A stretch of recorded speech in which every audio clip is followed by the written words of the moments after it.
Well, your cousin certainly seems anxious for you to come to Beverly Hills, Mrs. Bodine. Will you? Mrs. Bodine? Yeah. Will you? Yeah. Will I what? Go to Beverly Hills to visit your cousin, Mr. Crampett. Oh, well, not right now. I'm awful busy. You see, I do fancy sewing and hat making and give beauty courses and personality building and music lessons. Then on Saturday, I play the piano over the movie show to Oxford. And then, of course, there are my young ones, Jethro and Jethrine. Of course, they're no trouble.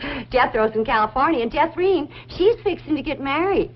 Well, congratulations. When's the wedding? Soon as she finds a fella. Well, you certainly are a busy woman, Mrs. Bodine. Yeah. As Cousin Jed used to say, Pearlie, the fella that gets you sure don't have to worry about supporting you.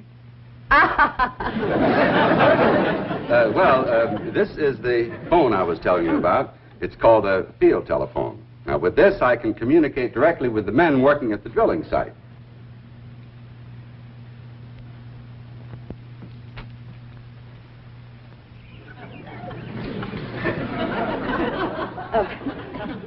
Any young men down there? Oh, yes. Any unmarried young men? I'm sure there are.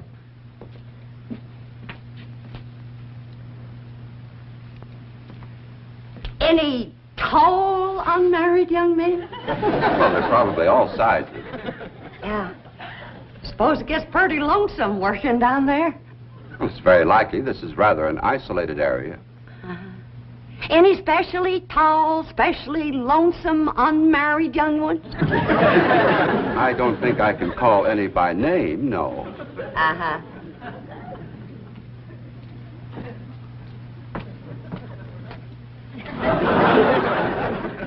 Well, I was just wondering.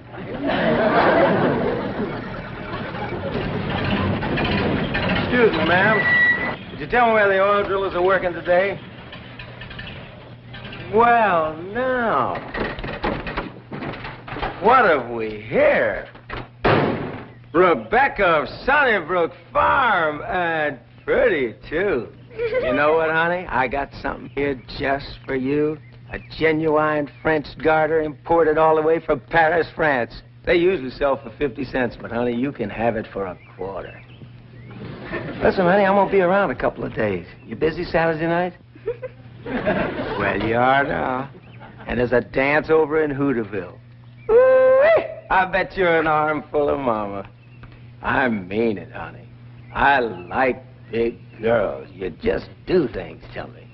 You carry me away. All right. Hey, what's going on here?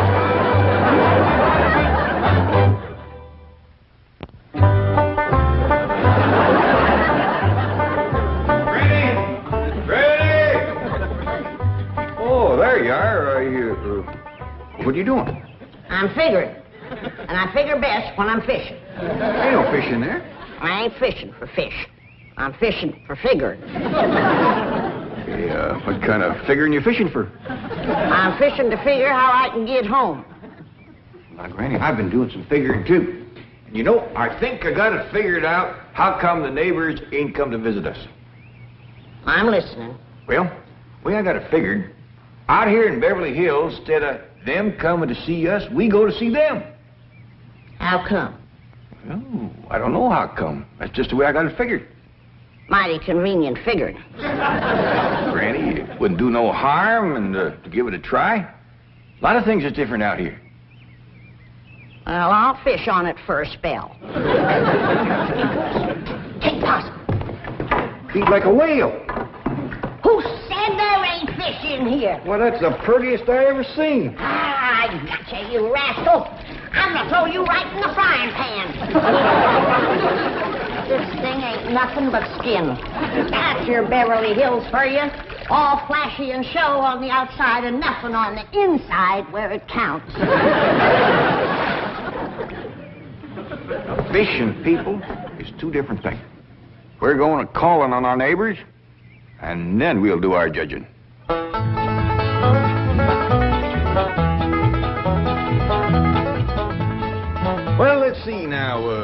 Which neighbor shall we call along first? Mr. Drysdale's off in Boston with his missus, so let's go this way. If you ask me, let's go back that way. Now, Granny, you promise. Come on, everybody, let's go.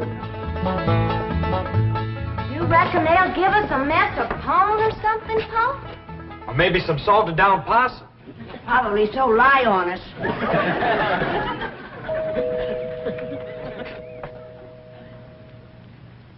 I'm not expecting anyone, Agnes.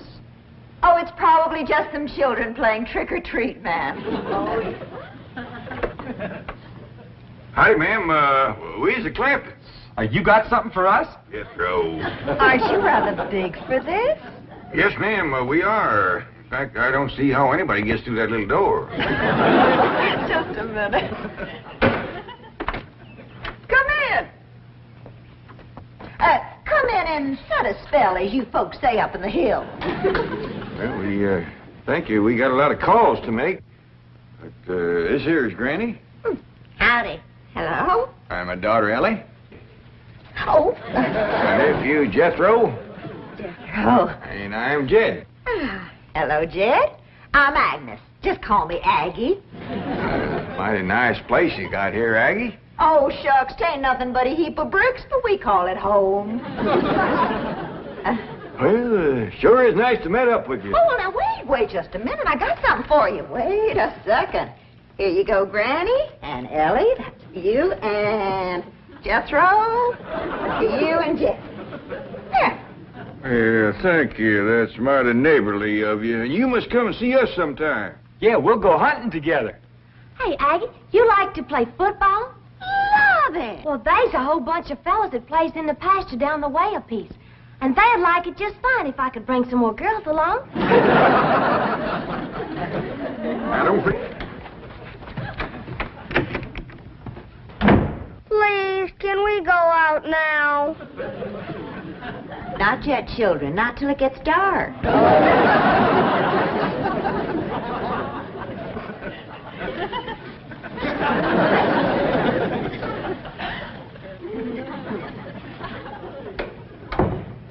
Ain't that the most pitiful thing?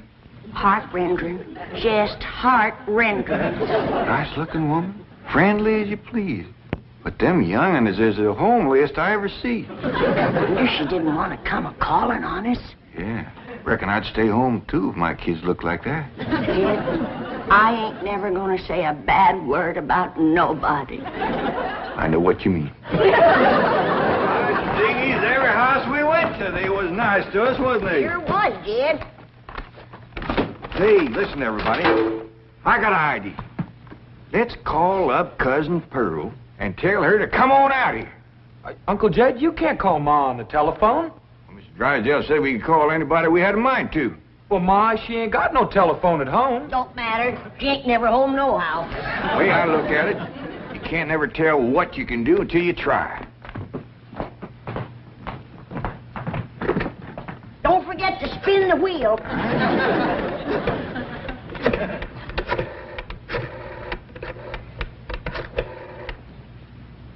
Howdy, ma'am. I want to talk to Pearl Bodine back in Oxford. That's right, operator. J.D. Clampett in Beverly Hills. Oh, Jed's sure gonna be surprised to hear me talking at him on this thing. Oh, they're ready to make the connection. Hello? Jed! That you, Jed? You betcha it is. Hello, Pearl, you old rascal. What you doing down there? How's that, ain't Pearl? This here's Ellie. Jethro talk in a minute, but first I want to say something. You gotta come out here to Beverly Hills and bring Jethro. If she can't get a husband out here, there ain't no hope. You ain't never seen so many homely young'uns in all your born days.